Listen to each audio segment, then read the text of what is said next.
Hello students. In my previous video, I just discussed about some of the characteristics on the basis of which we can categorize an individual into living and non-living. Further moving towards the second topic, topic is diversity in living world. So just I'm going to start with the introduction. If in a Earth, we are having around 1.7 to 1.8 million organisms, right? The ratio is around 1.7 to 1.8. Then all these organisms, they are having different species, right? All organisms are having different species also. And again, all the species differ from one another also. Species, an organism is having a number of species. Then again, these species also differ from one another. So you can see there is a high variability or a very high variation, right? And high variation where? When we talk about individuals, like if we are talking about a species, then variation between the two species. Then in the community also we can see the variation, and in an ecosystem we can also see the variation. I mean to say is that from starting a very small strata like individual, then moving to the community, and then coming to the ecosystem, there is a huge diversity, right? And such kind of diversity is known as biodiversity, right? So now, in order to understand biodiversity, and we are having so much variation and we are having number of species, it is very important to identify those species, right? Then to nomenclate them, naming them, and then to classify them for the ease to know about these organisms or about these plant, animal, whatsoever we are going to study. So before getting into the topic, it is very important to go through some definitions. Then the first very definition is identification.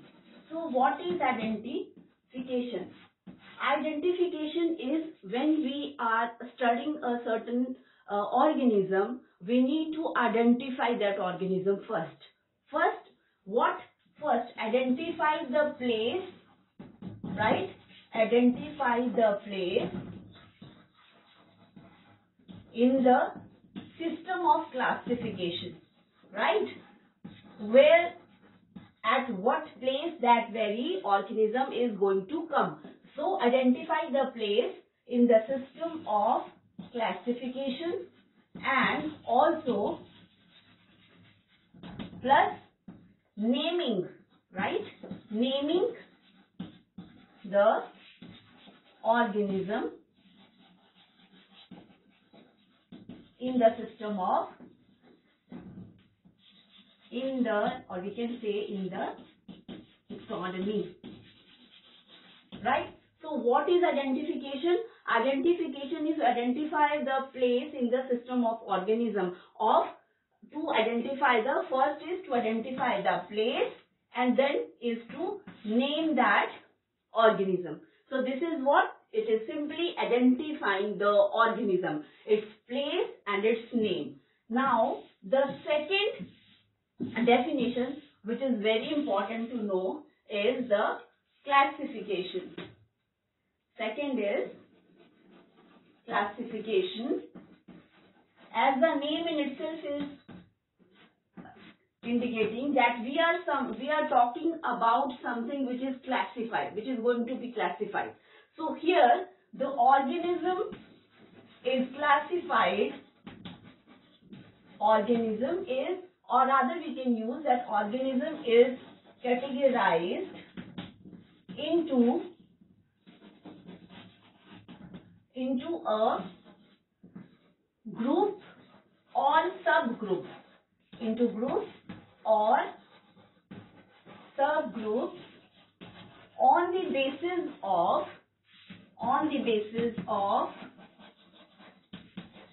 certain similarities and differences.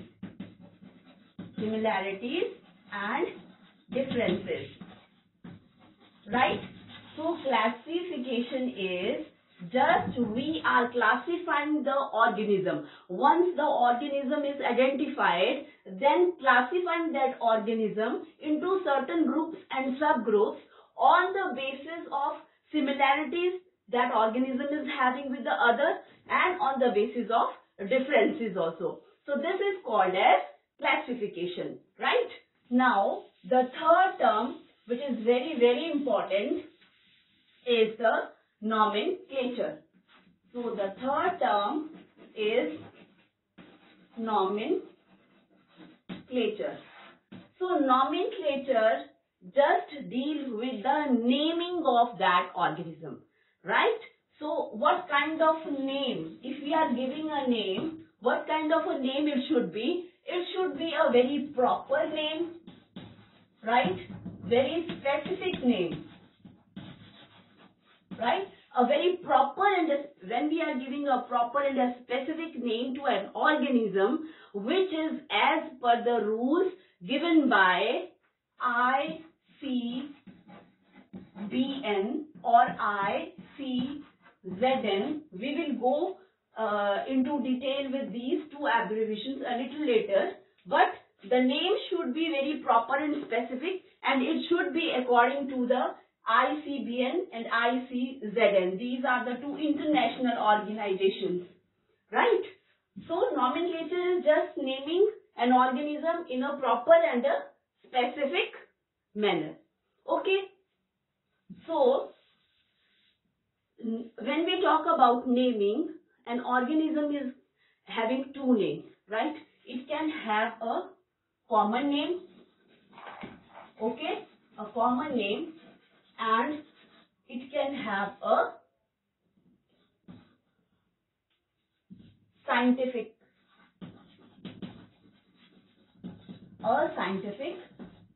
name. So common name, what is a common name? Common name is just a local name, right? Local name, and it is in a local language, right? It is a local name and it is in a local language, and which may vary from area to area, right? And scientific name, it is a uniform name, right? It is a uniform name and with no variation. It means that it is going to be similar. That very organism is going to be known by that name all over the world with the same name, right? So nomenclature, common name and scientific name.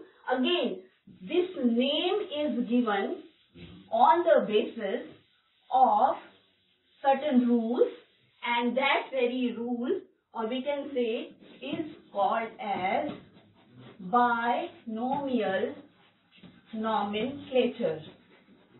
Binomial nomenclature. Bi means two. Bi means two, okay? Two names. So whenever we are nomenclating as per the rules, then what does binomial nomenclature say? It was given by Carlos Linnaeus, right?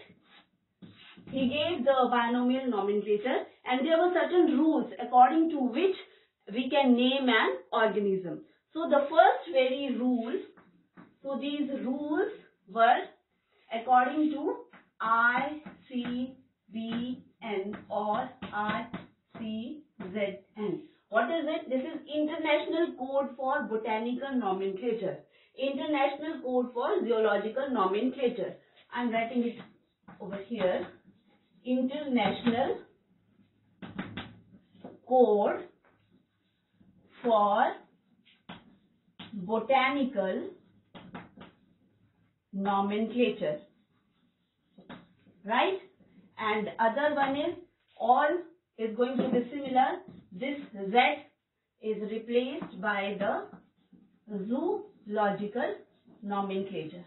So when we are dealing with the plants, then ICBN, if we are going to name some plant, then the rules will be according to ICBN, and when we are talking about animals, then rules will be according to ICZN. Now coming to the rules, what are the different rules? So the first rule according to binomial nomenclature is that whenever we are naming an organism, it is having two names. So every organism is going to have two names. Okay? The first name will be the genus name and the second is going to be the species name. Right?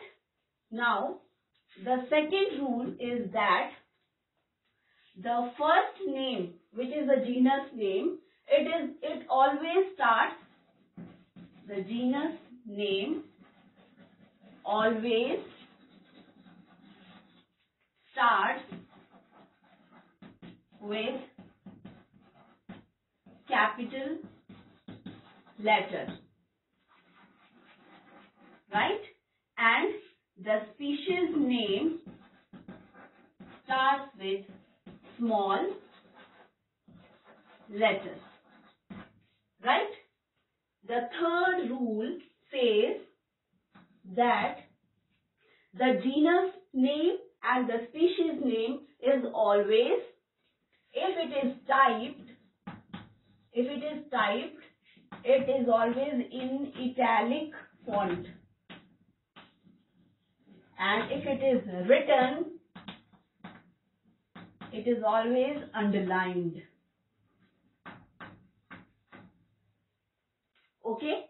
The next rule says that the number of alphabets least are going to be the 3 and maximum up to 12. Right? So first rule says genus and species. I am going to explain this through an example. For example, Mangifera indica. Right? It is a botanical name of mango. So my rule says that first name is the genus. So Mangifera is the name of the genus. And indica, it is the name of the species. Now, second rule says that genus name always starts with capital letter. You can see that Mangifera, it is a species name and it is starting with the capital M. Indica, it is the genus name and starts with M, and species name, it starts with a small letter, like in Indica it is starting with I. Okay. Now, third rule says, you can find it in a book, that italic font, you will always find such kind of a name in book in a typed form, they are going to be always in a italic font size. And if I am writing it over here, I have to underline these two names separately. And again, the number of alphabets, least it should be of 3 words and maximum it can go to 12. So these were the certain rules according to which we have to nomenclate an organism. So in nutshell, what we discussed about first the identification, okay, then is the nomenclature, and then is the classification. And what is the need to identify, to nomenclate and to classify? Just to our ease. It is easy to understand the different organisms, and the systematic arrangement helps us in identifying other organisms also. In my next video, we will start with the next topic, that is taxonomy. Thank you.